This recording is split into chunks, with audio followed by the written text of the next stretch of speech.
कैसे हैं आप लोग? एक बार वापस से आपका स्वागत है मेरे चैनल में। आज हम आपके सामने लेके आए हैं जो हमारा बायोटेक्नोलॉजी का सीरीज़ चल रही थी, इसका पार्ट 1 तो अपलोड कर लिया गया था, जिसके अंतर्गत हमने रिकॉम्बिनेंट डीएनए टेक्निक थी या पुनर्संयोजित जो डीएनए तकनीक थी, उसके बारे में सब कुछ आपको बता दिया था। और उसके अंदर हमने एक पीसीआर तकनीक भी देखी थी, अर्थात पॉलीमरेज चेन रिएक्शन तकनीक भी देखी थी। तो ये सब चीज़ें हमने पार्ट 1 के अंदर देख लिया था। यदि आपने वह नहीं देखा तो पहले आप वह देखिए, ताकि आपकी एक अच्छी समझ विकसित हो।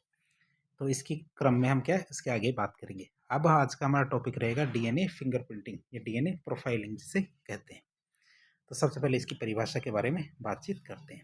परिभाषा के रूप में बातचीत करें तो मनुष्य के गुणसूत्र में मनुष्य के गुणसूत्र में मिलने वाले डीएनए की विशिष्टता के आधार पर व्यक्ति की पहचान करने की तकनीक डीएनए फिंगरप्रिंटिंग या डीएनए प्रोफाइलिंग कहलाती है। अब आप सोचेंगे ये क्या बीमारी है, कहाँ से आ गई है। अब आप मूवीज के अंदर देखते हैं इसकी डीएनए की जांच करवाइए, जैसे मान लीजिए इस बंदे ने इस लड़की का रेप किया या नहीं किया, इस बच्चे का बाप यह है या नहीं है, कैसे पता चले। इसके लिए क्या किया जाता है, डीएनए फिंगरप्रिंटिंग तकनीक का उपयोग किया जाता है। किसका उपयोग करते हैं, डीएनए फिंगरप्रिंटिंग तकनीक का उपयोग किया जाता है, ताकि उस व्यक्ति की पहचान उस डीएनए से की जा सके। तो मनुष्य के गुणसूत्र में मिलने वाले डीएनए की विशिष्टता के आधार पर व्यक्ति की पहचान करने की जो तकनीक होती है, ये डीएनए फिंगरप्रिंटिंग या डीएनए प्रोफाइलिंग कहलाती है हमारी। शुरुआत की बात करें तो इसकी खोज हमारे 1984 में ब्रिटिश वैज्ञानिक थे एलेक जेफरी। कौन थे हमारे ब्रिटिश वैज्ञानिक थे, एलेक जेफरी। तो इन्होंने 1984 में इसकी खोज की थी। और भारत में बात करें तो हमारे लाल सिंह जी है, उन्होंने भारत में डीएनए फिंगरप्रिंटिंग तकनीक की शुरुआत की, इसलिए इन्हें डीएनए फिंगरप्रिंटिंग तकनीक का भारत में जनक कहा जाता है। तो हमारे दोनों के नाम याद रखना है, एलेक जेफरी 1984 में और लालजी सिंह, इनको भारत के अंदर याद रखना है। बात करें किस सिद्धांत पे आधारित है ये तकनीक, ये क्या है, ये इस सिद्धांत पे आधारित है कि मनुष्य में 99.7% डीएनए पूरे जितने भी लोग होते हैं सबका सेम होता है। जितने भी हमारे जीव होंगे, जीव का मतलब मनुष्य की बात कर रहे हैं, चाहे वो अमेरिका का हो, चाहे ब्रिटेन का हो, चाहे भारत का हो, चाहे कहीं का भी आदमी हो, आदमियों के औरत भी इसके अंदर शामिल होगी, मनुष्य की बात कर रहे हैं, मनुष्य का 99.7% डीएनए सेम होता है। तो फिर इसके अंदर केवल और केवल 0.3% डीएनए ही अलग होता है। केवल इतने से अलग की वजह से कितने डिफरेंस हो जाते हैं, सबके चेहरे अलग हो जाते हैं, कि सबकी हाइट अलग हो जाती है, सबके कलर अलग हो जाते हैं, किसी के आंखों का कलर कैसा है, किसी का बालों का रंग कैसा है, किसी के चेहरे की बनावट कैसी है। तो ये सारे के सारे फसाद की जड़ ये हमारे 0.3% डीएनए, जो कि विशिष्ट होता है, अनन्य होता है, सबका अलग अलग है। डीएनए के इसी भाग को रिस्ट्रिक्टेड फ्रेगमेंट कहते हैं। जो हमारे 0.3% भाग है, यही हमारा क्या कर लाता है, रिस्ट्रिक्टेड फ्रेगमेंट होता है, इसी की वजह से सारे अंतर आते हैं। इस भाग के परीक्षण के द्वारा दो व्यक्तियों के मध्य रक्त संबंधों का पता लगाया जाता है, अर्थात इसी से हम चेक करते हैं, जो 0.3% भाग बचा है, इसी से हम चेक करते हैं यदि किन्हीं दो व्यक्तियों का 0.3% भाग सेम है, इसका मतलब वह रक्त संबंध रखते हैं। क्या रखते हैं, रक्त संबंध रखते हैं, अर्थात वह उसी पीढ़ी का बच्चा है या व्यक्ति है। तो इसको हम देखेंगे, और ये क्या कहलाएगा, हमारा रिस्ट्रिक्टेड फ्रेगमेंट कहलाएगा। अब बात करते हैं डीएनए फिंगरप्रिंटिंग तकनीक में कैसे काम में लिया जाता है। सबसे पहले आती है इसकी प्रक्रिया। सबसे पहले सैंपल लिया जाता है और सैंपल से डीएनए को अलग किया जाता है। क्या किया जाता है, सबसे पहले हमने सैंपल लिया और सैंपल से डीएनए को अलग किया। क्या किया, सैंपल से हमने डीएनए को अलग किया। फिर हम क्या करेंगे, इस डीएनए के टुकड़े करेंगे। हम पहले चित्र के माध्यम से क्या हो जाए, पहले जो हम थ्योरी है उसको देख लेते हैं, थ्योरी के साथ साथ देखते चलते हैं। फिर क्या करेंगे, रिस्ट्रिक्टेड एंडोन्यूक्लियस एंजाइम का प्रयोग करके डीएनए को एक विशिष्ट अनुक्रम पे काट लेंगे। तो हम क्या करेंगे दूसरे चरण में, तो हमने इसको साथ देखा, तो दूसरे चरण में हमने क्या किया, रिस्ट्रिक्टेड एंजाइम है, इसके हिसाब से हमने क्या किया, इसको जैसे मैंने मान लो यहाँ से यहाँ तक काटना था, तो हमने इसको डीएनए को वहाँ से यहाँ तक काट लिया दूसरे चरण में। तीसरे चरण में हम क्या करेंगे आपको बता दें, तीसरे चरण में हम पॉलीमरेज चेन रिएक्शन के अंदर उसको लेके जाएंगे और तकनीक का उपयोग करके उसके बहुत सारे डीएनए या कॉपी डीएनए या कॉम्प्लीमेंट्री डीएनए, उन डीएनए का आवर्धन करेंगे, मतलब उनकी बहुत सारी कॉपीज तैयार कर लेंगे। क्या करेंगे, बहुत सारी कॉपीज तैयार कर लेंगे। फिर चौथे चरण में हम क्या करेंगे, डीएनए खंडों का जेल इलेक्ट्रोफोरेसिस करेंगे। क्या करेंगे, जेल इलेक्ट्रोफोरेसिस करेंगे। अब जेल इलेक्ट्रोफोरेसिस क्या होता है, जो हमारा विखंडित डीएनए या कॉपी डीएनए, अब हमारा कॉपी डीएनए हो गया, बहुत सारा डीएनए था, इन विखंडित डीएनए को अगारोस जेल में डुबोया जाता है। क्या करते हैं? अगारोस जेल में डुबोया जाता है। तो हम आपको थोड़ा डिटेल से बताते हैं, ये हमारी जो इलेक्ट्रोफोरेसिस तकनीक है उसकी बात। तो इसके अंदर सबसे पहले क्या होता है, एक प्लेट, ग्लास प्लेट ली जाती है, जैसे ये बॉक्स है, इस प्लेट को लिया जाता है। फिर इसके अंदर क्या, अगारोस जेल डाला जाता है। क्या डाला जाता है? अगारोस जेल डाला जाता है। यहाँ लिखा हुआ भी अगारोस सॉल्यूशन है, अगारोस जेल डाला जाता है, पीला पीला डाल दिया। अब इस ट्रे के अंदर क्या होता है, एक पट्टी डाली जाती है। पट्टी के अंदर क्या होते हैं, बहुत सारे खाने होते हैं। क्या होते हैं? बहुत सारे खाने होते हैं। यदि आप ध्यान से देखेंगे तो इस पट्टी के अंदर क्या होते हैं, जैसे एक मिनट, इस पट्टी की वजह से जैसे 1 2 3 और 4 ये खाने आ गए, बहुत सारे खाने बन गए। किसके अंदर खाने बन गए? ये अगारोस जेल के अंदर खाने बन गए। अब क्या करेंगे, अगारोस जेल के ये खाने, इनके अंदर हम क्या करेंगे, डीएनए के टुकड़े डालेंगे। क्या करेंगे? डीएनए के टुकड़े डालेंगे। कि जैसे हम तो एक डीएनए का टुकड़ा इसमें डाल दिया है, मान लो, जिससे हमें चेक करना, दूसरे का इसमें, तीसरे का चेक करना, तो एक व्यक्ति का डीएनए एक खड्डे के अंदर डालेंगे। यदि ब्राउन ब्राउन सा खड्डा आपको दिख रहा है, इस खड्डे के अंदर जिस व्यक्ति का डालना है, जैसे मान लो इस व्यक्ति का हमने डालना है, इस व्यक्ति का चेक करना है कि बाकी 3 में से किसका डीएनए इससे मिलेगा, तो 3 व्यक्ति को इसके अंदर डाल सकते हैं, 4 का भी डाल सकते हैं। डाल देंगे इन खड्डों के अंदर। फिर क्या करेंगे, इसमें करंट डालेंगे। क्या करेंगे? पावर की सप्लाई करेंगे।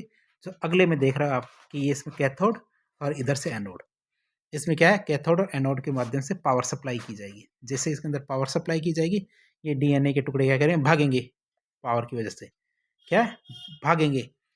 और ये बीच में पावर सप्लाई करते करते पावर को कट कर दिया जाएगा। क्या कर दिया जाएगा? पावर को कट कर दिया जाएगा। अब पावर को कट करने से क्या होगा, डीएनए भागते भागते रुक जाएंगे। क्या करेंगे? भागते भागते रुक जाएंगे। और फिर चेक करेंगे किसका डीएनए कहाँ तक भागा है। क्या? किसके डीएनए का खंड कहाँ तक भागा है। तो इसमें चेक कर लेंगे कि जैसे समान दूरी तक भागने वाले जो डीएनए है उनको मिलान कर लेंगे और बता देंगे ये व्यक्ति इससे संबंधित है। तो हम इसको टेक्स्ट में भी देख लेते हैं। तो अगारोस जेल के अंदर इसको कैसे चेक किया जाता है। बात करें डीएनए खंडों का जेल इलेक्ट्रोफोरेसिस की बात करें, ये सारी विधि क्या कौन सी थी, जेल इलेक्ट्रोफोरेसिस, जो हमारी ये है जेल इलेक्ट्रोफोरेसिस विधि है। आप इसको याद रखेंगे, नाम भी याद रखेंगे और प्रक्रिया भी याद रखेंगे।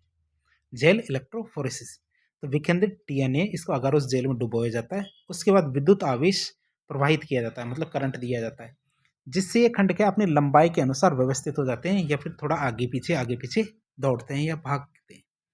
इस प्रक्रिया को हम क्या बोलते हैं, जेल इलेक्ट्रोफोरेसिस कहते हैं।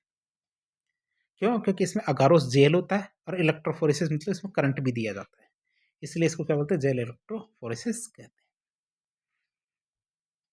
5वें पार्ट के अंदर देखें इसके, तो डीएनए खंडों की इस व्यवस्था को नाइट्रोसेलुलोज की प्लेट है उस पर स्थानांतरित कर दिया जाता है। जो हमने जेल लिया है अगारोस जेल, उसको उठा के हम किस पे ले जाएंगे, नाइट्रोसेलुलोज की प्लेट पे ट्रांसफर कर देंगे। और नाइट्रोसेलुलोज की प्लेट को रेडियो सक्रिय प्रोब से जोड़ देंगे। किससे जोड़ देंगे? वो क्या कहते हैं, रेडियो सक्रिय प्रोब है, इससे जोड़ देंगे। अब आप सोचेंगे रेडियो सक्रिय प्रोब क्या करेगा इसके अंदर। जैसे ही आप जो नाइट्रोसेलुलोज की प्लेट के ऊपर ये जो अगारोस जेल की जो व्यवस्था है इसको डालते हो और इसको सक्रिय प्रोब से जोड़ देते हो, तो हमारे डीएनए के टुकड़े चमकने लग जाएंगे। क्योंकि डीएनए के टुकड़े वैसे दिखते तो है नहीं, इतना बारीक कोशिका ही नहीं दिखती। कोशिका के अंदर केंद्र के अंदर भी डीएनए का भी छोटा सा टुकड़ा देखे कैसे उसको, तो उसको चमकना जरूरी है कोई विशेष। तो हमारे जैसे प्रोब से जोड़ेंगे तो डीएनए के टुकड़े चमकने लग जाएंगे। रेडियो सक्रिय प्रोब क्या डीएनए में विशिष्ट खंड मतलब रेस्ट्रिक्टेड फ्रेगमेंट की पहचान करता है। अर्थात जब ये चमकने लग जाएंगे तो इनके चमक के आधार पर इनको पहचान सकते हैं। एक्सरे के द्वारा डीएनए फिंगरप्रिंट प्राप्त कर लिया जाता है, अर्थात कौन सा कहाँ तक पहुंचा उससे हम प्राप्त कर लेंगे। तो हम इसको देख लें, तो वापस देख लेते हैं इसको इसी क्रम में। तो इसमें क्या हुआ, सबसे पहले डीएनए लिया, डीएनए को रेस्ट्रिक्टेड एंडोन्यूक्लियस एंजाइम के माध्यम से टुकड़े टुकड़े कर लिए। फिर इसको एक प्लेट ली, प्लेट में अगारोस जेल डाला और उसमें डीएनए को डाला और फिर इसका इलेक्ट्रोफोरेसिस किया, अर्थात इसको माइनस और प्लस दोनों से आवेश से आगे बढ़ाया। फिर इसको अगारोस जेल के अंदर क्या किया, नाइट्रोसेलुलोज की जो प्लेट है, ये नीचे दिख रही है आप, एक बड़ी सी प्लेट, इसके ऊपर उठा के इसको डाल दिया। फिर हमने क्या किया, इसको प्रोब से, जो ये फास्फोरस P32 है ना, इस प्रोब से क्या, इस प्रोब से इसको उपचारित किया। फिर इसको क्या एक्सरे फिल्म निकाल ली। एक्सरे फिल्म निकालने के बाद इसका साफ साफ पता चल गया कि कौन किसका बच्चा है, कौन किसका बच्चा नहीं है। तो हम इसको आसानी से समझ सकते हैं, बहुत आसान है ये। अब बात करते हैं, ये सब हमने पता लगा लिया। पता लगाने के बाद बात करेंगे हम डीएनए फिंगरप्रिंट का, कि फिंगरप्रिंट में सबसे पहले हम ये चित्र देख लेते हैं। चित्र बहुत अच्छा लग रहा है, छोटा सा बच्चा कितना सुंदर लग रहा है। बात करें कि पंगा हो गया किसके बीच में, ये बच्चा है और ये इसकी माँ है। क्या बच्चा है, ये माँ है, लेकिन पता नहीं पिता कौन है इसका। क्या है, इसका पिता कौन है ये पता नहीं। शक के दायरे में हमारे 3 व्यक्ति आए, डेड 1, डेड 2 और डेड 3। तीनों में से कौन से पिता है? तो स्मार्ट से तो वैसे डेड 1 है, थोड़े ठीक से हमारे डेड 2 है, और जो गंजे हमारे कौन है, डेड 3 है। अब तीनों में से पता करेंगे कि ये जो सुंदर सा बच्चा है किसका बच्चा है। तो हमने जैसे लास्ट में जो एक्सरे निकाला, एक्सरे के अंदर जो हमारा नीला वाला पॉइंट था ये यहाँ है, तो हमने ध्यान से देखा तो इसका पॉइंट भी यहाँ है। दूसरा, नीचे के 2 नीले पॉइंट है, ये यहाँ है, तो इसके भी दोनों नीले पॉइंट यहाँ है। ठीक है, तो हमारी 3 चीज़ें मिलान कर जाती है इससे। क्या है, हमारी 3 चीज़ें मिलान कर जाती है। मिलान करते पता लग जाता है कि यह गंजा ही इसका पिता है, क्योंकि बच्चा भी गंजा है और पिता भी गंजा है, देखने से भी साफ पता लग रहा है।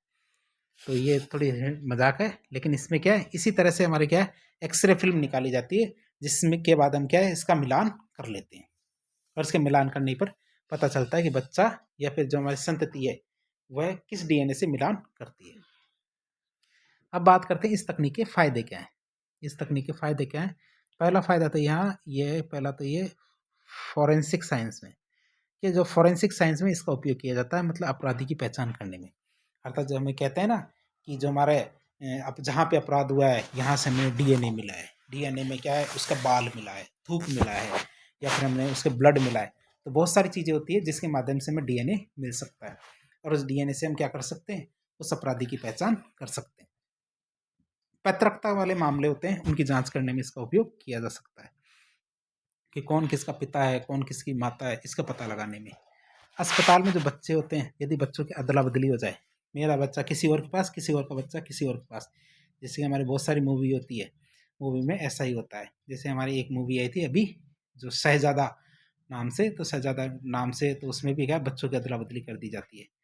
तो बात पुरानी मूवी में तो चल जाता है, लेकिन नई मूवी में ऐसा नहीं हो सकता। क्यों? क्योंकि अब तो डीएनए फिंगर प्रिंटिंग की तकनीक आ गई है। राम श्याम वाली बात अब नहीं रही कि इसका बच्चा उधर उसका बच्चा उधर हो जाए। तो अस्पताल में जब बच्चों की अदला बदली होती है, तो सही पिता की पहचान या सही बच्चे की पहचान करने के लिए इसका इस्तेमाल कर सकते हैं। बात करें मृत व्यक्ति की पहचान करने में, कई बार क्या होता है, चेहरा जल जाता है, पूरा शरीर जल जाता है और व्यक्ति मर जाता है।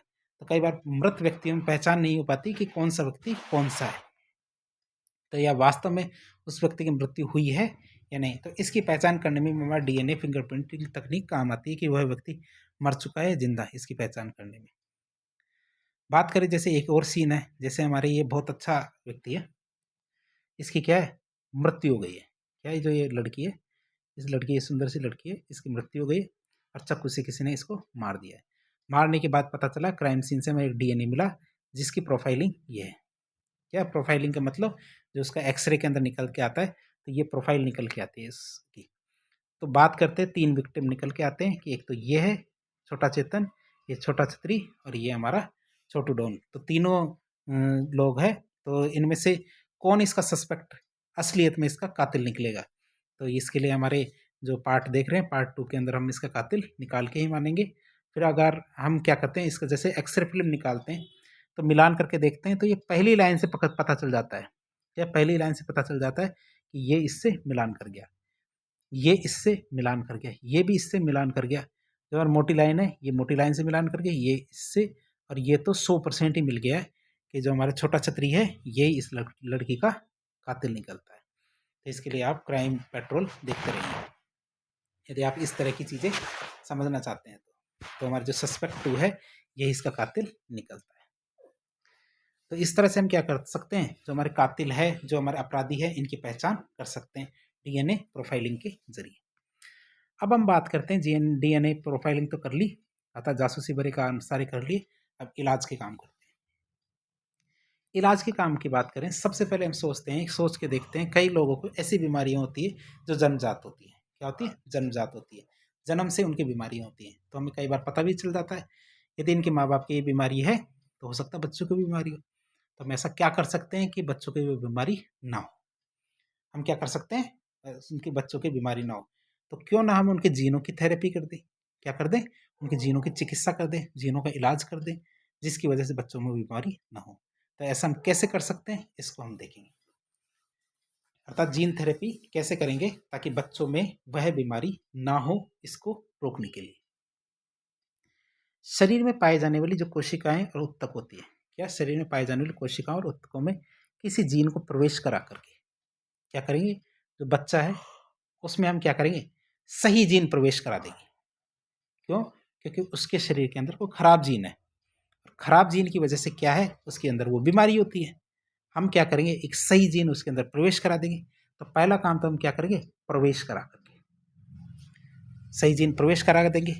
या फिर प्रवेश नहीं कराएंगे तो दूसरा काम कर सकते हैं, दोषपूर्ण या खराब जीन है उसकी मरम्मत कर देंगे।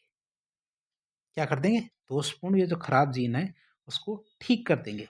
और ऐसा करके हम बीमारी को उपचार कर सकते हैं, जो उसकी बीमारी है ये ठीक हो जाएगी। तो दो ही तरीके हैं हमारे पास, या तो हम नया जीन प्रवेश करा देंगे, ऐसे तो तीन तरीके हैं। हम प्रवेश भी करा सकते हैं, ठीक भी कर सकते हैं, बदल भी सकते हैं, तीनों ही काम कर सकते हैं। ठीक है, तो तीन तरीके हैं। तो इन तकनीकों के माध्यम से हम क्या कर सकते हैं, जो बच्चों की बीमारियां हैं उनका उपचार कर सकते हैं। इसे हम क्या बोलते हैं, जीन चिकित्सा या जीन थेरेपी कहते हैं। इसे हम क्या कहते हैं, जीन थेरेपी या जीन चिकित्सा कहते हैं, जैसा कि चित्र में भी दिखाया गया है। चित्र में जैसे पहले वाले चित्र के अंदर दिखाया है क्या, कि जो हमारी जो कोशिका है इसके अंदर एक हल्का फुल्का जो ये लाइट कलर में डीएनए दिख रहा है, ये काम का नहीं है, ये काम नहीं कर रहा है। तो हम दूसरे चित्र में क्या देखेंगे, एक डीएनए, उसको कहेंगे कि यहाँ यहाँ सेट हो रहा है कि नहीं, यहाँ सेट हो जाएगा, ये इसके लिए। तो ये दूसरे चित्र में इसको पास लेके आएंगे, तीसरे चित्र में इसको ला के फिट कर देंगे और एक कोशिका टनाटन काम करना शुरू कर देगी। तो हमने क्या कर दिया, इसका इलाज कर दिया, जीन थेरेपी कर दी। अब जीन थेरेपी की बात करें, जीन थेरेपी कैसे होती है, इसकी कौन कौन सी विधियां हैं, तो इसकी तीन विधियां देखेंगे जीन थेरेपी की विधियां। तो पहली आती है हमारी जीन प्रतिस्थापन। कौन सी विधि आती है, जीन प्रतिस्थापन। तो इसके बारे में देखें क्या होता है। इस तकनीक के अंतर्गत अस्वस्थ जो जीन होता है, क्या होता है, अस्वस्थ जो जीन है उसको उसके समान काम करने वाले स्वस्थ जीन के द्वारा प्रतिस्थापित कर देंगे। क्या करेंगे, उसको हटा देंगे और उसकी जगह दूसरा सही काम करने वाला जीन लाके उसके अंदर डाल देंगे। तो इससे क्या करेंगे, उसकी चिकित्सा हो जाती है। तो इसे हम क्या कहते हैं, जीन प्रतिस्थापन। क्या कहेंगे, इसके जीन प्रतिस्थापन कहेंगे। दूसरा आता है हमारा जीन आवर्धन। क्या होता है, जीन आवर्धन। तो पहले वाले में क्या किया हमने, पहले वाले पार्ट के अंदर जीन प्रतिस्थापन कर दिया, फिर आता है जीन आवर्धन। इस तकनीक के अंतर्गत अस्वस्थ जीन को तो वहीं रहने देंगे, ऐसा नहीं उसको हटा देंगे। दूसरी वाली तकनीक जिसमें जीन आवर्धन होता है, उसमें जो अस्वस्थ जीन है उसको तो वहीं रहने देंगे और उसके समान काम करने वाला जो स्वस्थ जीन है उसको डीएनए में समायोजित कर देंगे। तो पहले वाले में तो गलत वाला हटा देंगे, सही लगा देंगे। दूसरे वाले में गलत वाले को हटाएंगे नहीं, उसको तो वहीं रहने देंगे, लेकिन जो सही वाला है उसको उस जगह लगा देंगे जहां वो सही काम करे। इसे हम कहते हैं जीन आवर्धन। और तीसरी आती है हमारी जीन मरम्मत। जीन मरम्मत के तकनीक के अंतर्गत हम क्या करें, अस्वस्थ दोषपूर्ण और खराब जीन है उसको सही कर देंगे, उसमें जो भी कमी है उसको ठीक कर देंगे। तो हमने देखा तीनों तकनीक के बारे में। पहले वाले में तो क्या होता है, जो डिफेक्टिव जीन है, पहला वाला देखा आपने, ये डिफेक्टिव जीन है, सेल विद डिफेक्टिव जीन। तो हमने क्या किया, हेल्दी जीन को इंट्रोड्यूस कर दिया, इसके अंदर डाल दिया और दोनों को दोनों साथ साथ रहने लग गए। तो तीन तरीके हैं हमारे इसके अंदर, आप इसको याद रखेंगे। अब बात करेंगे, जीन थेरेपी करना इतना आसान काम नहीं है। जीन थेरेपी करना, ये जीनों का इलाज करना इतना भी आसान काम नहीं है जितना पढ़ने, सुनने और देखने में लगता है। इसके लिए बहुत सारी तकनीकें काम आती हैं। तो हम देखेंगे जीन थेरेपी में कौन कौन सी तकनीक काम आती है। सबसे पहले एक जीन गन। क्या, सबसे पहले देखेंगे किसके बारे में, जीन गन के बारे में। एक बो गन होती है जिनसे हम क्या करते हैं, शूट कर देते हैं। शूट करते हैं, हमारा जो डीएनए है वो अंदर पहुंच जाता है, ये बाहर निकल जाता है। बात करें तो इस तकनीक में बाह्य जीन के चारों तरफ, जो बाह्य जीन होता है, जिस जीन को हम कोशिका के अंदर डालना चाहते हैं, जिस जीन को हम कोशिका के अंदर डालना चाहते हैं, उस जीन के चारों तो और क्या, भारी धातु मतलब सोने की एक परत चढ़ा देंगे। पहला काम क्या करेंगे, जो जीन कोशिका के अंदर हम डालना चाहते हैं उसके चारों तरफ हम क्या करेंगे, सोने की एक परत चढ़ा देंगे। और ऐसा करके हम शक्तिशाली तरंगे और निर्वात की मदद से क्या करेंगे, शक्तिशाली तरंगे और निर्वात की मदद से या फिर निर्वात की मदद से अभिष्ट डीएनए में उसको प्रवेश करा देंगे। तो हमारे पास एक बंदूक है, बंदूक में गोलियां तो होगी नहीं, तो गोली की जगह क्या काम में लेंगे, वो वाला डीएनए खंड काम में लेंगे जिससे हमने जीन बनाया है, जो जीन हम डीएनए में डालना चाहते हैं। उसके चारों तरफ सोने की परत चढ़ा देंगे। सोने की परत चढ़ाने के बाद एक तरह गोली बन जाएगी। तो ये हम ध्यान से इस चित्र को देखें तो इसके अंदर ये ड्रॉप सी बनी हुई है ना, पॉइंट से छोटे छोटे पॉइंट है, ये हमारे सोने की परत से चढ़ी हुई वो जीन है। तो एक तरह से यही गोली मान लीजिए, क्या मानेंगे, इन्हें गोली मान लीजिए। और जो ऊपर ये हमारी गन है, ये वाली गन है, इसके अंदर ये गोलियां डाल देंगे और इन गोलियों से, गन से क्या शूट करेंगे, एक तरह से क्या करेंगे, शूट करेंगे। और सोने की परत चढ़े हुए जो जीन है वो सीधे उस डीएनए से जाके टकराएंगे और उससे जाके जुड़ जाएंगे। क्या होंगे, उससे जाके जुड़ जाएंगे। एक तरह से हमारी गन तैयार है। तो इसको हम देखें, दोबारा से देख लेते हैं इसको, आप समझ जाएंगे इसको। वैसे सिंपल ही है। इस तकनीक में क्या होता है, बाह्य जीन के चारों ओर भारी धातु मतलब सोने की परत चढ़ा करके शक्तिशाली तरंगों अथवा निर्वात की मदद से अभिष्ट डीएनए में प्रवेश कराया जाता है, मतलब गोली मार दी जाती है, अर्थात वहां पे उससे जाके चिपक जाएगा। इसे क्या है, बायोलिटिक्स भी कहते हैं। क्या कहते हैं, बायोलिटिक्स भी कहते हैं। अब इसको हमने चित्र के माध्यम से भी देख लिया है। तो अब फिर ये, वैसे तो ये केवल एक ग्राफिक्स था, लेकिन हम ध्यान से देखें तो जीन गन कैसी होती है, ऐसी होती है। कैसी होती है, जीन गन ऐसी होती है। अब हम बात करेंगे नैनो रोबोट। नैनो रोबोट की बात करते हैं, इसके माध्यम से भी हम क्या कर सकते हैं, जो हमारा अभिष्ट जीन है उसको पहुंचा सकते हैं कोशिका तक। तो ये नैनो रोबोट था ये वाला। तो इसमें हम क्या है, वो अभिष्ट डीएनए वो डाल दिया और वो जाएगा और कोशिका में डाल के आ जाएगा। इसके माध्यम से भी हम क्या कर सकते हैं, जो जीन है उसको अंदर पहुंचा सकते हैं। हमारा जीन गन है पहला। दूसरा तरीका हमारा क्या है, नैनो रोबोट है। अब हम बात करेंगे किसकी, वाहक के रूप में वायरस का काम में भी ले सकते हैं। अर्थात हम क्या कर सकते हैं, वाहक के रूप में वायरस को काम में ले सकते हैं। ऐसे हमारे 2-3 वायरस होते हैं, एक तो रेट्रो वायरस, एडिनो वायरस। कौन कौन से वायरस, रेट्रो वायरस और एडिनो वायरस क्या करते हैं, ये क्या करते हैं, हमारी जो अभिष्ट कोशिका तक हम इसको ले जा सकते हैं। ठीक है, तो रेट्रोवायरस थेरेपी के अंदर भी यही होता है कि इसके माध्यम से हम जो वांछित डीएनए खंड है, जो जीन है, उसको वांछित कोशिका में ले जाके उसको उससे जोड़ सकते हैं। अब हमने ये जीन थेरेपी तो देख ली है, क्या जीन थेरेपी देख ली है। अब जीन थेरेपी के उपयोग की बात करें तो जीन थेरेपी का उपयोग वर्तमान में जो पेड़ पौधे होते हैं, पौधे मतलब जो पादप कोशिका, उन्हीं पर किया जा रहा है। मनुष्य पर इसका इस्तेमाल अभी तक तो नहीं किया गया है, लेकिन इसका उपचार में उपयोग किया जा सकता है। मनुष्य में इस तकनीक का उपयोग अल्जाइमर तो आप समझते हैं किसे, अर्थात जो व्यक्ति गजनी हो जाता है। गजनी का मतलब होता है चीजें भूलने लग जाता है। क्या होता है, चीजें भूलने लग जाता है, उसे कहते हैं अल्जाइमर।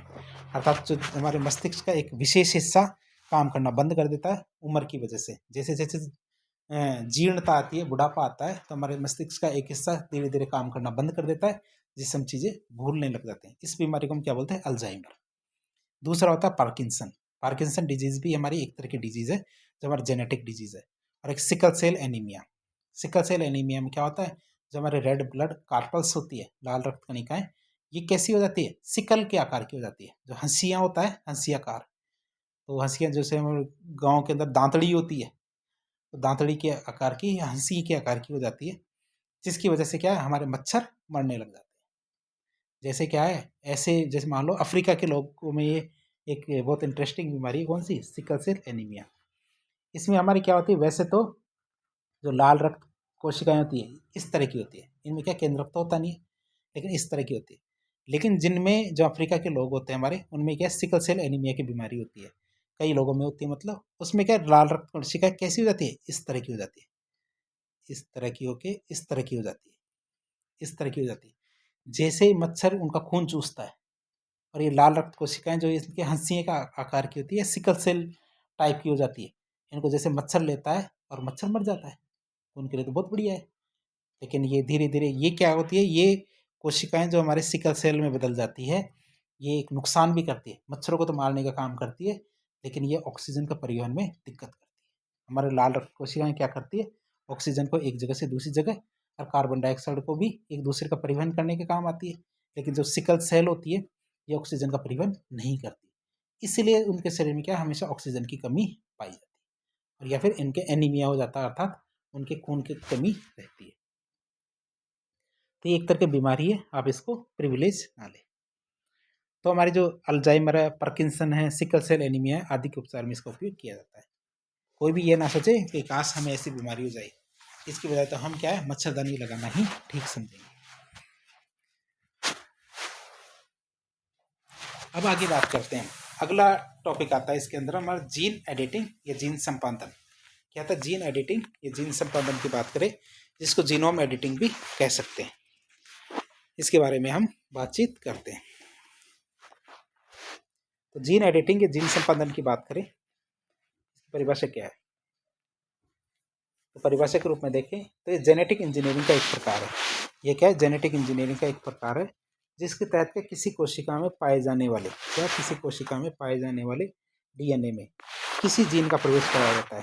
क्या ये जेनेटिक इंजीनियरिंग का एक प्रकार है जिसके तहत क्या किसी कोशिका में पाए जाने वाले डीएनए में किसी जीन का प्रवेश कराया जाता है, अर्थात अथवा डीएनए के किसी भाग को हटाया जाता है या फिर प्रतिस्थापित किया जाता है। इसे हम क्या है जीन एडिटिंग या फिर हमारे जीन संपादन कहेंगे। अब जीन एडिटिंग क्या एक ऐसी तकनीक होती है, जीन एडिटिंग एक ऐसी तकनीक है जिसका उपयोग डीएनए को सटीक स्थान पर परिवर्तित करने के लिए किया जाता है। क्या जीन एडिटिंग एक ऐसी तकनीक है जिसका उपयोग क्या डीएनए को सटीक स्थान पर परिवर्तित करने के लिए किया जाता है। तो ये वैसे सेम टू सेम वैसी ही तकनीक है जैसे हमने जीन चिकित्सा के अंदर देखी थी। जीन एडिटिंग की क्रिया क्या होती है? विशेष एंजाइम के द्वारा की जाती है। क्या होती है? जीन एडिटिंग की प्रक्रिया एक विशेष एंजाइम के द्वारा की जाती है जिसे इंजीनियर्ड न्यूक्लियस एंजाइम कहते हैं। क्या कहते हैं? इंजीनियर्ड न्यूक्लियस एंजाइम कहते हैं। और ये एंजाइम डीएनए को विशिष्ट अनुक्रम पर काटते हैं, इसलिए इनको आणविक कैंची या रासायनिक चाकू भी कहते हैं। क्या होता है? इसे रासायनिक चाकू भी कहते हैं। तो हमने जीन एडिटिंग कह लो, जीन चिकित्सा कह लो, ये हमने शुरू में जो वो देखे थे डीएनए का, तो वो तकनीक देखी थी। तो उसके अंदर भी सेम सब लगभग सभी में एक ही तकनीक काम आ रही है। डीएनए को काटने के लिए हम एंडोन्यूक्लियस एंजाइम अंदर के लिए और एक्सोन्यूक्लियस एंजाइम बाहर से काटने के लिए काम में ले रहे हैं, लाइगेज एंजाइम डीएनए को जोड़ने के लिए काम में ले रहे हैं। तो यही तकनीक हमारे काम आ रही है। लेकिन लेकिन लेकिन एक तकनीक आती है जिसे कहते हैं क्रिस्पर केस तकनीक। क्या कहते हैं? क्रिस्पर केस तकनीक की बात करें तो ये सबसे अलग है। क्या ये सबसे अलग है? कैसे? सबसे पहले तो इसका पूरा नाम आपको बताना। क्रिस्पर का नाम clustered regularly interspaced short palindromic repeat. CRISPR का पूरा नाम क्या होगा? Clustered regularly interspaced short palindromic repeat इसका पूरा नाम है। अब क्रिस्पर केस की बात करें तो मूल रूप से बैक्टीरिया की प्रतिरक्षा प्रणाली है। कभी आपने सोचा है सभी लोग बीमार पड़ते हैं, बैक्टीरिया बीमार क्यों नहीं पड़ता है? बैक्टीरिया के ऐसा क्या हो जाता है? जीवाणु क्यों नहीं बीमार पड़ते? तो जीवाणुओं के भी अलग ही खटके होते हैं। क्या जीवाणुओं के भी एक अलग ही खटका होता है और जो हमारी परीक्षा के लिए बहुत घातक सिद्ध हो जाता है कि ऐसी चीज़ों को हमें पढ़ना पड़ता है कि आखिर हमें जीवाणु की भी इलाज करना है, जीवाणुओं में भी क्या दिक्कत है उनको देखेंगे। तो क्रिस्पर केस तकनीक होती है जिसके जरिए क्या होता है जीवाणु बीमार नहीं पड़ते, इसीलिए इसको जीवाणु या फिर हमारी जो बैक्टीरिया होती है इनकी प्रतिरक्षा प्रणाली कहते हैं। अब क्या होता है? क्रिस्पर केस तकनीक का उपयोग करके बैक्टीरिया वायरस के जो डीएनए है इसके कुछ हिस्से को छीन लेता है। ये डीएमबी ऐसा कुछ नहीं है, ये डीएनए है। ये क्या है? डीएनए है। ये थोड़ा सा गड़बड़ हो गई है लेकिन आप थोड़ा एडजस्ट कर लीजिए। तो डीएनए के कुछ हिस्से होते हैं, इनको छीन लेते हैं। क्यों? क्योंकि हमें पता है जीवाणु को बीमार कौन कर सकता है? विषाणु। कौन कर सकता है भाई? बैक्टीरिया को बीमार करने का काम तो मनुष्य तो कर नहीं सकता जीवाणु को बीमार। उसको बीमार कौन करेगा? विषाणु या वायरस करेगा। तो जीवाणु क्या करता है? उस वायरस का जो उसको बीमार कर सकता है उसका एक छोटा सा डीएनए अपने पास पहले ही रख लेता है। क्या होता है? कुछ हिस्सों को छीन कर ले लेते हैं और अपने डीएनए में उसको कॉपी कर लेंगे। क्या करेंगे? अपने डीएनए के अंदर उसको कॉपी कर लेंगे। अगली बार जब भी वो वायरस हमला करेगा तो बैक्टीरिया पहले से उसको निपटने के लिए तैयार हो जाता है, अर्थात उसके पास उसके लिए एंटीबॉडी पहले ही बन जाती है। तो इस वजह से वह विषाणु उस जीवाणु को कभी भी बीमार या नुकसान नहीं कर पाता। अब हम बात करेंगे क्रिस्पर केस तकनीक है क्या।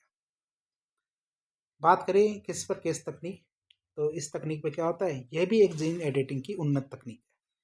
इसमें क्रिस्पर की बात करें, क्रिस्पर क्या है, ये डीएनए में पाए जाने वाले विशेष खंड होते हैं। क्या होते हैं, कुछ विशेष खंड होते हैं।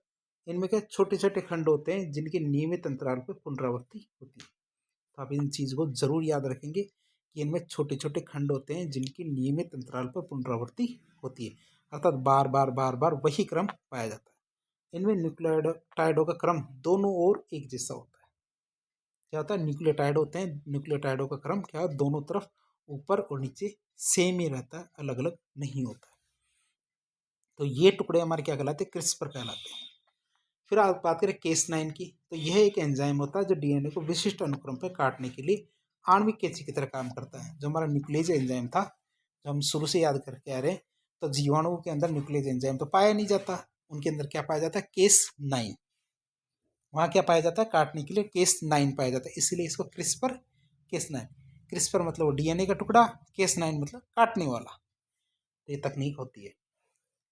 फिर गाइड आरएनए की बात करें, तो इस प्रक्रिया में एक आरएनए का खंड भी प्रयुक्त होता है, जैसे गाइड आरएनए। ये तुच्छ नहीं है, ये आरएनए है। ये क्या आरएनए है, ये क्या आरएनए है, तो जिसे गाइड आरएनए कहा जाता है। गाइड आरएनए नामक इस आनुवंशिक अनुक्रम को प्रयोगशाला में तैयार किया जाता है, जो डीएनए के उस भाग से जुड़ जाता है जिसे हटाना, प्रतिस्थापित या परिवर्तित करना है। ठीक है, तो ये उसको, जैसे जो हम बात कर रहे थे वायरस वाला, वो टुकड़ा जो हमारे जीवाणु के अंदर चला जाता है जिससे उसके प्रति उसको प्रतिरक्षा मिलती है, तो वही हमारा क्या गाइड आरएनए होता है। अब क्या होता है, गाइड आरएनए क्या होता है, केस 9 से चिपक जाएगा। जो हमारी कैंची है, उस कैंची से हम गाइड आरएनए को चिपका देंगे। जैसे कि हम किसी के फटी हुई कपड़े को सिलते हैं, तो सिलने के लिए हम क्या काम में लेते हैं, सुई को। सुई में क्या लगाते हैं, धागा। तो उसी तरह के केस 9 से चिपक जाता है कौन, आरएनए। जो गाइड आरएनए केस 9 से चिपक जाएगा, और उसके बाद वो कोशिका में जो लक्षित डीएनए अनुक्रम है वहां से जाके जुड़ जाता है। कौन, हमारा गाइड आरएनए केस 9 से जाके चिपक जाएगा। अब क्या करेगा, केस 9 क्या करता है, डीएनए को लक्षित स्थान से खोल देगा। क्यों, क्योंकि तो आणविक कैंची की तरह काम करता है जीवाणुओं के अंदर। तथा गाइड आरएनए को जुड़ने देता है, क्योंकि पीछे पीछे इसके गाइड आरएनए आया था, तो जुड़ जाता है। साथ ही हमारे केस 9 आणविक कैंची के रूप में डीएनए को लक्षित अनुरूप पे काट देता है, वहां से काट देता है, और जो हमारा गाइड आरएनए उससे जाके जुड़ जाता है। हम इसको देख लें, जैसे कि हमारे चित्र में भी देख सकते हैं। चित्र में हम देखें, ये तो हमारा केस 9 है, ये ब्लू कलर का क्या है, केस 9 है। गाइड आरएनए हमारे ये है, जी आरएनए मतलब गाइड आरएनए, ये हमारे येलो और ग्रीन कलर का। अब ये हमारा ये जो डीएनए यहाँ पे आया, और ये ब्लू कलर के ने यहाँ से काट दिया। क्या, यहाँ से काट दिया, यहाँ से भी काट दिया। काटते ही जो हमारे येलो कलर का है, इससे आके जुड़ जाएगा। तो इसमें जो जी वाला ग्रीन वाला पार्ट है, ध्यान से देखेंगे तो ग्रीन वाला पार्ट पूरी तरह से जुड़ जाएगा। तो नीचे वाले में भी जुड़ जाएगा, ऊपर वाले में जुड़ जाएगा, ये सारे भाग इसके अंदर जुड़ जाएंगे। इस तरह हमने क्या देखा कि जो वांछित जो डीएनए का खंड है जोड़ना चाहते हैं, वो इससे आके जुड़ जाता है। तो इस तरह हमारा एक बहुत अच्छा, जो हम चाहते हैं डीएनए का खंड बन के तैयार हो जाता है। जैसे ये वाला खंड तैयार हो गया, इसके अंदर जो ब्लू, येलो और बैंगनी कलर का पार्ट देख रहे हैं, ये हमारे गाइड आरएनए जो जुड़कर तैयार हो गया। बात करें, जब डीएनए को लक्षित अनुक्रम पर काट दिया जाता है, तो उसके पश्चात उसकी मरम्मत अथवा उसमें बदलाव या फिर नए जीन का प्रवेश करा दिया जाता है। तो यह हमारी कौन सी, क्रिस्पर केस 9 तकनीक है, जिसमें क्रिस्पर तो क्या है, वो टुकड़ा है जिसको प्रवेश कराया, और जिसमें प्रवेश कराना है। केस 9 क्या है, केस 9 उसको डीएनए को काटने का तरीका है। और क्रिस्पर में ध्यान रखना, ऊपर और नीचे से अनुक्रम सेम होते हैं। वही टुकड़े हमारे जिनका अनुक्रम सेम होता है, लगातार पुनरावृत्ति होती है, वही क्रिस्पर टुकड़े कहलाते हैं डीएनए के, उनको काटा जाता है। केस 9 उनको काटने का काम करता है, काट के हमारे जो गाइड आरएनए उसको जोड़ दिया जाता है। अब बात करेंगे, ये तो हमारे खत्म हो गई।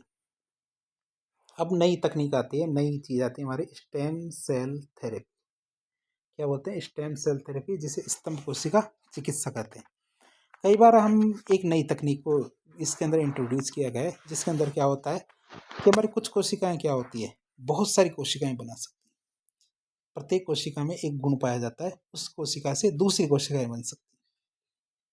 अब इस गुण का उपयोग करके वैज्ञानिकों ने सोचा कि हम ये चेक करते हैं कौन सी कोशिका बना सकती है।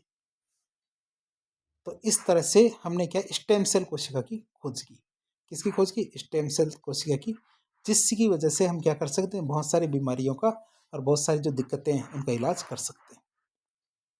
कि जैसे हमारी त्वचा की कोशिका कौन सी कोशिका बना सकती है, हमारी भ्रूणीय कोशिका कौन सी बना सकती है, तो हमारी जो मस्तिष्क की कोशिका है वो कौन सी बना सकती है। तो ऐसे करके हम एक चिकित्सा तकनीक की खोज करते हैं, जिसे हम क्या कहते हैं, स्तंभ कोशिका चिकित्सा या फिर स्टेम सेल थेरेपी।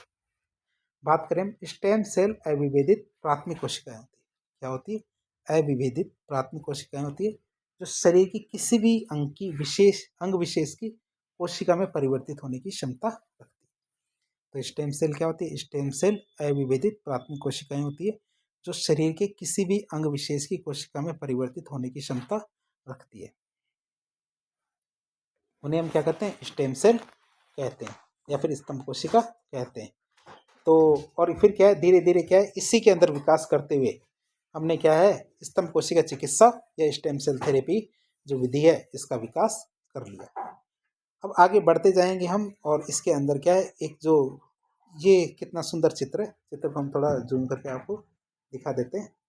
तो बहुत सारी कोशिकाएं जिनको स्टेम सेल के रूप में कार्य किया जा सकता है।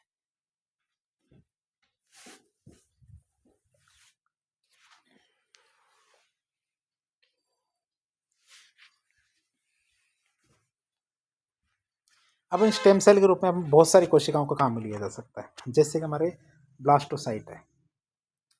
क्या है? हमारे ब्लास्टोसाइट है, ये हमारे तंत्रिका कोशिका जिसे न्यूरॉन कहते हैं। एपिथेलियल कोशिका है, कॉन्ड्रो कॉन्ड्रोसाइट है, रेड ब्लड सेल है, फैट सेल है, एंट्रोसाइट है, कार्डियक सेल है, स्टेम सेल। तो बहुत सारी कोशिकाएं हैं जिनको हम स्टेम सेल के रूप में काम ले सकते हैं। अर्थात एक कोशिका जो अविभेदित होती है, उससे हम बहुत सारी दूसरी कोशिकाएं बना लेते हैं, वही हमारी स्टेम सेल कहलाती है। तो हम इसको जूम आउट कर देते हैं। तो हमने क्या किया, जो कोशिका हम काम में ले रहे हैं, जिससे हम बहुत सारी दूसरी कोशिका बना लेते हैं, उसको हम क्या बोलते हैं? मास्टर कोशिका कहते हैं। तो मास्टर कोशिका वो होती है जिससे हम कोई सी भी कोशिका बना ले। चिकित्सकीय उद्देश्य के लिए स्टेम सेल का उपयोग करना ही स्टेम सेल थेरेपी कहलाता है। अब हम बात करें स्रोत के आधार पर स्टेम सेल कोशिका के प्रकार। बात करें स्रोत के आधार पर स्टेम सेल के प्रकार। पहली बात करें भ्रूणीय, जो भ्रूणीय है स्तंभ सेल, ये भ्रूणीय नहीं है, भ्रूणीय है, इसके यहाँ रे भी आएगा। तो भ्रूणीय स्तंभ सेल की बात करें, स्तंभ कोशिका की, ये भ्रूण से प्राप्त की जाती है, और ये क्या होती है? प्लूरीपोटेंट होती है। क्या होती है? प्लूरीपोटेंट का मतलब शरीर के प्रत्येक अंग को ये बना सकती है, हर तरह की कोशिका बना सकती है। इस बात को हम प्लूरीपोटेंट कहते हैं। प्लूरीपोटेंट मतलब ऐसी कोशिका जो किसी भी प्रकार की कोशिका में बदलने की क्षमता रखती है। और ये कौन सी होती है? हमारी भ्रूणीय स्तंभ कोशिका। फिर होती है मेरे गर्भनाल स्तंभ कोशिका। ये गर्भनाल से प्राप्त की जाती है। जो बच्चे होते हैं जन्म लेने के बाद उनकी जो गर्भनाल होती है, उसकी जो कोशिकाएं होती है, ये भी क्या होती है? प्लूरीपोटेंट होती है। ये भी बच्चे के सारे अंग बना सकती है, जितने भी अंग होते हैं ए से लेकर जेड तक सारे अंग बना सकते हैं हमारी गर्भनाल स्तंभ कोशिका। तो हम इसको देख सकते हैं। बात करें तीसरी, वयस्क स्तंभ कोशिका। तीसरी कौन सी होती है? वयस्क स्तंभ कोशिका। इसके बारे में बात करें, ये वयस्क व्यक्ति से प्राप्त की जाती है, जैसे हमारे रक्त, अस्थि मज्जा। और ये क्या होते हैं? प्लूरीपोटेंट नहीं होती, ये क्या होती है? मल्टीपोटेंट होती है। मल्टीपोटेंट का मतलब ये सारी नहीं बना सकते, केवल कुछ कोशिकाएं बना सकते। फिर आती है हमारे प्रेरित प्लूरीपोटेंट कोशिका। ये कायिक कोशिकाओं से विकसित की जाती है, और इनका विकास क्या डीएनए पुनर्संयोजी तकनीक के द्वारा किया जाता है। और ये भी हमारे क्या होती है? प्लूरीपोटेंट होती है। इनसे संबंधित कोई नैतिक विवाद नहीं होता है। नैतिक विवाद आपको समझ में आएगा बाद में कि नैतिक विवाद नाम की भी चीज़ होती है। नैतिक विवाद का मतलब होता है, कई बार क्या है, हम डीएनए पुनर्संयोजी तकनीक के जरिए क्या है, कुछ जीवों का विकास कर देते हैं, जब हमारे समझ में नहीं आता तो उन जीवों को मार देते हैं। तो कुछ लोग ये कहते हैं कि भैया आप जीवों के साथ इस तरह का खिलवाड़ नहीं कर सकते, कभी जीवन दे दिया, आपने नहीं जमा तो मार दिया, आप इस तरह से काम नहीं कर सकते। यही हमारे नैतिक विवाद होते हैं। लेकिन ये कहते हैं कि यदि आपने ये प्रेरित प्लूरीपोटेंट स्तंभ कोशिका के साथ किया ना, तो इसमें कोई पंगा नहीं भी है, इसमें तो हम चाहे तो मार भी सकते हैं। अब बात करेंगे, ये पहले हमने देखा स्रोत के आधार पे, अब हम देखेंगे क्षमता के आधार पे। जो स्टेम सेल है, ये स्तंभ कोशिका, इनके प्रकार। पहला आता हमारा यूनिपोटेंट स्टेम सेल। क्या आता है यूनिपोटेंट स्टेम सेल का मतलब वे स्तंभ कोशिकाएं जो केवल एक ही प्रकार की कोशिका में परिवर्तित होने की क्षमता रखती है। क्या? वो स्तंभ कोशिकाएं जो केवल एक ही प्रकार की कोशिका में परिवर्तित होने की क्षमता रखती है उन्हें हम यूनिपोटेंट स्टेम सेल या यूनिपोटेंट स्तंभ कोशिका कहते हैं। जैसे कि हमारी यकृत, रक्तवाहिनी, कंकाल, मेरुरज्जु, केवल ये इसी प्रकार की कोशिका में बदलने की क्षमता रखते हैं। जैसे कि हमारे क्या है यकृत, रक्त वाहिनी, कंकाल और मेरुरज्जु। फिर आता हमारा मल्टीपोटेंट स्टेम सेल। मल्टीपोटेंट की बात करें तो वे स्तंभ कोशिकाएं जो एक से अधिक प्रकार की कोशिकाओं में परिवर्तित होने की क्षमता रखती है। मल्टीपोटेंट क्या होते हैं? तो एक से अधिक प्रकार की जो कोशिकाएं होती हैं उनमें परिवर्तित होने की क्षमता रखती है, वो क्या कहलाती है? हमारी मल्टीपोटेंट कहलाती है। जैसे कि हमारी ये हार्ट है, बोन मैरो है, ब्रेन है, ये मल्टीपोटेंट होती है। जैसे कि हमारे मस्तिष्क, अस्थि मज्जा, ये वाली कोशिकाएं होती है, क्या होती है? मल्टीपोटेंट होती है। फिर आती है हमारे प्लूरीपोटेंट। आता है प्लूरीपोटेंट तो वे स्तंभ कोशिकाएं जो प्लेसेंटा को छोड़ के अन्य किसी भी प्रकार की कोशिका में बनने की क्षमता रखे, अर्थात जो केवल हमारे प्लेसेंटा नहीं बना सकती, नहीं तो प्लेसेंटा के अलावा किसी भी प्रकार की कोशिका बना सकती है, उन्हें हम क्या कहते हैं? प्लूरीपोटेंट स्टेम सेल या प्लूरीपोटेंट स्तंभ कोशिका कहते हैं। ठीक है। जैसे स्त्रोत की बात करते हैं, ये हमारी कौन सी होती है? भ्रूण की जो ब्लास्टुला कोशिका होती है। तो भ्रूण होता है तो भ्रूण की ब्लास्टुला कोशिकाएं होती है। ब्लास्टुला अवस्था के अंदर जो कोशिकाएं पाई जाती है ये हमारे प्लूरीपोटेंट स्तंभ कोशिका कहलाती है। अब हम बताएंगे आपको ब्लास्टुला कोशिका के बारे में। तो बीच में आप सोचते होंगे ये चित्र छोड़ देते हैं हमारे सर, तो हम छोड़ेंगे नहीं, जब तक तो तोड़ेंगे नहीं तब तक छोड़ेंगे नहीं। तो बात करें, ये हमारा फर्टिलाइज्ड एग था, अर्थात जो हमारा निषेचित अंडा था। फेलोपियन ट्यूब के अंदर जो हमारे शुक्राणु और अंडाणु के निषेचन से जो अंडा बना, फर्टिलाइज्ड एग ये था। फिर ऐसी 4 कोशिकाएं बनी। फिर ब्लास्टोसिस्ट बना। क्या बना? ब्लास्टोसिस्ट बना, अर्थात से एक 16 कोशिका की एक अवस्था बनती है। कितनी? 16 कोशिका की। इनको गिन के देखोगे तो हमारी ये 16 कोशिकाएं बनेगी। यही हमारा क्या है? ब्लास्टुला है। क्या? ब्लास्टुला है। और इससे हमारे क्या 16 के 16 कोशिकाओं से केवल एक प्लेसेंटा को छोड़ दो, बाकी सब अंग बन सकते हैं। पूरा शरीर बनाया जा सकता है इन 16 कोशिकाओं से। तो हमारे क्या नहीं बनता? केवल एक प्लेसेंटा नहीं बनता, लेकिन प्लेसेंटा के अलावा सारे के सारे अंग इससे बनाए जा सकते हैं। और ये कितनी अवस्था होती है? 16 कोशिका की अवस्था होती है। तो यही हमारी क्या होती है? ब्लास्टुला कहलाता है। अब हम बात करेंगे किसकी? और प्लूरीपोटेंट होता है हमारा ब्लास्टुला अवस्था। फिर बात करें टोटीपोटेंट सेल। किसकी बात करें? Totipotent cell. तो वे स्तंभ कोशिकाएं जो शरीर की समस्त कोशिकाओं में परिवर्तित होने की क्षमता रखती है, अर्थात इससे तो ब्लास्ट क्या कहते हैं? प्लेसेंटा भी बन जाता है। क्या बनता है? प्लेसेंटा भी बन जाता है। आप कहीं प्लेसेंटा को गर्भनाल ना समझे, प्लेसेंटा गर्भनाल नहीं होती है। ठीक है। गर्भनाल को अंग्रेजी में कहते हैं अम्ब्रिकल कॉर्ड। तो ये प्लेसेंटा वो स्थान होता है जहाँ से बच्चा माता के गर्भाशय से जुड़ता है शुरुआत में, और प्लेसेंटा से ही बच्चा चौथे महीने से लेके और 9वें महीने तक पोषण प्राप्त करता है। तो प्लेसेंटा से ही वह पोषण प्राप्त करेगा। तो आप ये याद रखना। नहीं, चौथे नहीं, पहले से लेके तीसरे महीने तक पोषण प्राप्त करता है। तो चौथे से 9वें महीने तक तो जो हमारी अम्बिन कॉर्ड होती है, जो हमारी गर्भनाल होती है, उससे पोषण प्राप्त करता है। आप इसे याद रखेंगे। ये हमारे पिछले 2-4 दिन के लेक्चर पहले जो हमारे जनन तंत्र था उसमें आपने देखा। यदि आपने हमारे सारी वीडियो देखे हैं तो, और नहीं देखे तो देखिएगा जरूर। तो हम एक बार वापस से देख लेते हैं इनको। टोटीपोटेंट, प्लूरीपोटेंट, मल्टीपोटेंट और यूनिपोटेंट कौन कौन सी कोशिका। यूनिपोटेंट का मतलब होता है केवल एक ही प्रकार की कोशिका बन सकती है। मल्टीपोटेंट का मतलब एक से अधिक प्रकार की। प्लूरीपोटेंट का मतलब लगभग सारी कोशिकाएं। ठीक है। किसकी? लगभग प्लेसेंटा को छोड़ के सारी कोशिकाएं बना देती है। टोटीपोटेंट मतलब अगर प्लेसेंटा को भी शामिल कर लो, मतलब सारी कोशिकाएं इससे बन जाएगी। तो आप इसको देख सकते हैं। अब बात करेंगे स्टेम सेल के उपयोग की। स्टेम सेल का उपयोग क्या है? स्टेम सेल के अध्ययन से शरीर निर्माण की जो प्रक्रिया है, अर्थात जो भ्रूण निर्माण है, इसको बेहतर समझा जा सकता है। कि हमें पता चल जाएगा कि भ्रूण कैसे कैसे विकास करता है। इसको हम बाहर भी देख सकते हैं। और जो जन्मजात बीमारी है इनको रोका जा सकता है। जन्मजात जो जन्म से जो बीमारी होती है उनको रोका जा सकता है। शरीर में जो क्षतिग्रस्त ऊतक होते हैं इनको स्टेम सेल के द्वारा प्रतिस्थापित किया जा सकता है। जो हमारे खराब ऊतक है, क्षतिग्रस्त ऊतक है, इनको स्टेम सेल के द्वारा प्रतिस्थापित या चेंज किया जा सकता है। बात करें स्टेम सेल से कृत्रिम अंग विकसित किए जा सकते हैं, जिनका उपयोग हम क्या है अंग प्रत्यारोपण में कर सकते हैं।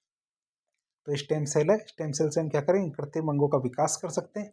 जैसे कि मान लो कोई व्यक्ति विकलांग है, अब उसको क्या है किसी अंग की जरूरत है, तो हम स्टेम सेल के माध्यम से उन अंगों का विकास कर सकते हैं। और जैसे क्या है स्टेम सेल और 3D प्रिंटिंग इन दोनों को मिक्स करके हम क्या है उस अंग का विकास करेंगे और उस अंग को उस व्यक्ति को लगा देंगे।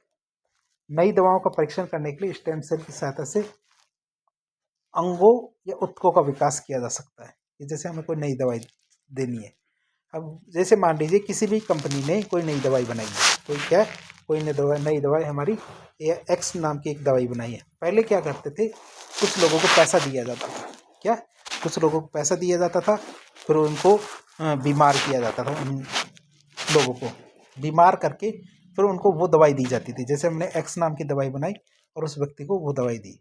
अब दवाई देने के बाद क्या है, यदि वो ठीक हो जाता है तो मार्केट में वह दवाई पेश कर दी जाती थी, और उस दवाई से यदि वो व्यक्ति मर जाता था तो उसको पैसे देके छोड़ दिया जाता था। इसमें सबसे बड़ी गड़बड़ क्या होती थी कि दवाई यदि गलत हो गई, गड़बड़ हो गई, तो उस व्यक्ति की तो जान चली गई। पैसा मिल जाता वो अलग बात है, लेकिन व्यक्ति की तो जान चली गई। तो इस चक्कर में हमारे गरीब लोग होते हैं तो क्या झांसे में आ जाते हैं और वो इस चक्रों में आ जाते हैं, इस वजह से वो अपनी जान के साथ खिलवाड़ कर लेते हैं। तो अब इसमें क्या है स्टेम सेल तकनीक के जरिए क्या है हम छोटे छोटे जीव बना लेंगे, ऊतक बना लेंगे, अंग बना लेंगे, और जो वो दवाइयाँ हैं उनका प्रयोग क्या है उन अंगों पे उन ऊतकों पे कर लेंगे। अब यदि वो अंग खत्म हो जाए या हमारे ऊतक खत्म हो जाए तो इससे कोई फर्क ही नहीं पड़ता। क्यों? क्योंकि हमने वो अंग या वो ऊतक है वो तो हमने स्टेम सेल तकनीक के जरिए बनाए थे। फिर इसके बाद क्या होगा, जो स्टेम सेल तकनीक है दवाओं के परीक्षण के लिए जो हम चूहे, बंदर, मनुष्यों को प्रयोग करते थे, इसके बाद हमें ये सब करने की जरूरत नहीं पड़ेगी। तो पोटेंशियल स्टेम सेल थेरेपी की बात करें तो इसके एप्लीकेशन बहुत जगह है। जैसे हमारे इस ब्लड है, ब्रेन है, हार्ट, मसल, पेंक्रियाज, जो हमारे बोन्स है, कार्टिलेज है, स्किन है, लीवर है, स्पाइनल कोड, सब चीज़ों को चेंज किया जा सकता है। इसको बना करके हम इन सब चीज़ों को चेंज कर सकते हैं व्यक्ति की। तो ये बहुत अच्छी चीज़ है। फिर बात करें इससे संबंधित और तथ्यों की। भारत में क्या प्रथम स्टेम सेल बैंक की स्थापना क्रायोसोल जो कंपनी है इसके द्वारा की गई थी। किसके द्वारा की गई थी? जो क्रायोसोल कंपनी है, क्रायोसोल कंपनी के द्वारा पहले स्टेम सेल बैंक की स्थापना की गई थी। एम्स दिल्ली में गर्भनाल स्टेम सेल बैंक और पब्लिक स्टेम सेल बैंक स्थित है। एम्स दिल्ली में क्या हमारे गर्भनाल स्टेम सेल बैंक और पब्लिक स्टेम सेल बैंक स्थित है। भारत मतलब ब्रिटेन और दक्षिणी कोरिया इसके बाद विश्व का तीसरा देश बन गया है। भारत के ब्रिटेन और दक्षिण कोरिया के बाद विश्व का तीसरा देश बन गया है जिसने गर्भनाल स्टेम सेल बैंक स्थापित किया है। नहीं तो पहले ब्रिटेन और दक्षिण कोरिया ही ऐसे देश थे और अब भारत भी ऐसा देश है।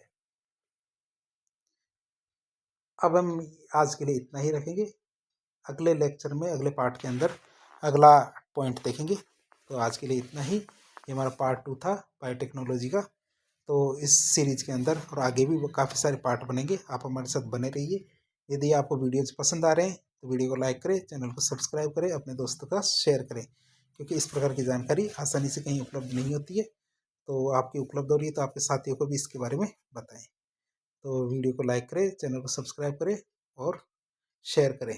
काफ़ी सारा धन्यवाद।